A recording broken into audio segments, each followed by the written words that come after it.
దైవ మర్మములు ఏప్రిల్ 20. దేవుడు దహించు అగ్ని అయి ఉన్నాడు. హెబ్రీ 12:29.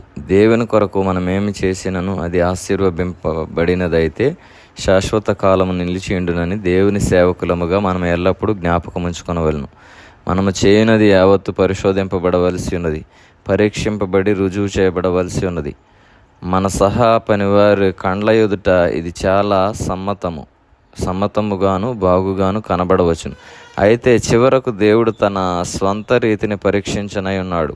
అందుచేతనే మన నేత్రములు వర్తమాన కాలముపై గాక భవిష్యత్తుపై ఉంచుకొనవలెను.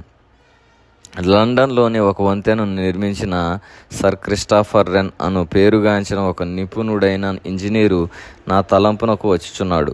ఇతడే సెయింట్ పాల్ కెథడ్రల్ను కట్టిన వ్యక్తి.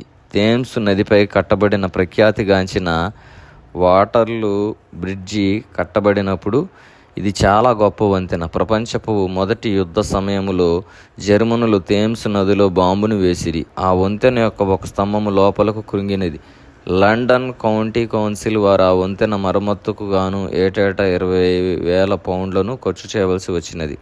అమెరికన్ వారు వలెగాక బ్రిటిష్ వారు పురాతన భవనము పట్ల చాలా శ్రద్ధ చూపించెదరు. అమెరికన్లు అయితే ఒక బుల్డోజర్ను తెచ్చి దాన్ని వెంటనే పడగొట్టేదరు.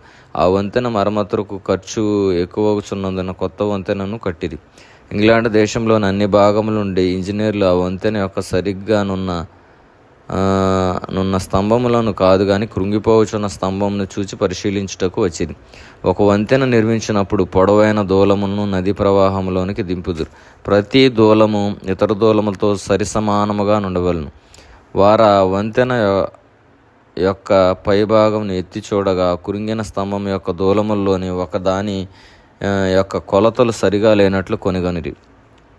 దీని పొడవు ఇతర దూలములతో సరిగా లేక 30 అంగుళము తేడాగా నుండెను. పర్యవేక్షకులు పరిశీలించిన వారు వంతెన నిర్మించినప్పుడే కొలతలోని తేడాను సరిగా గమనించలేదు.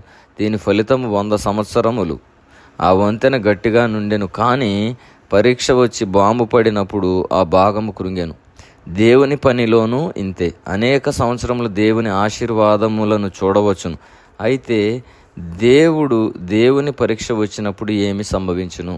కాబట్టి మనము కూడా అన్ని విషయములలో ఏ తేడా కూడా, ఏ మలినము, ఏ దోషము, ఏ అతిక్రమము, దేవునికి వ్యతిరేకమైనది ఏది కూడా కొంచెము కూడా లేకుండా దేవునికి నమ్మకముగా మనం జీవించినప్పుడు మాత్రమే మనము స్థిరముగా గట్టిగా నిలబడగలము.